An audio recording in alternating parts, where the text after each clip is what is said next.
Mga panultihon 25, 23 caster 34. Dugang maalamong panultihon. Nagsulti usab ni ini ang mga maalamon. Sayop alang sa usa ka maghuhukom nga aduna siya'y pinalabi. Kon ilhon niyang walay sala ang sadaan, tunglohon siya og kasilagan sa tanan.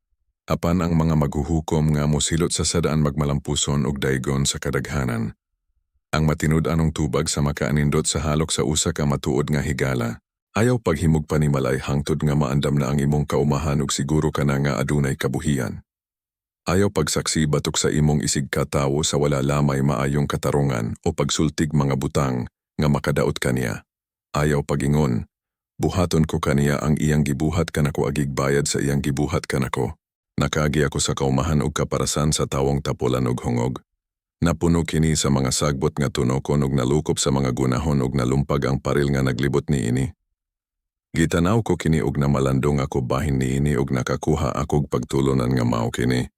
Kon magsigi kag katulog ug magkiyugpos sa imong mga kamot aron mo pahulay, mohas magkanimo ang kawad-on sama sa usa ka armadong tulisan.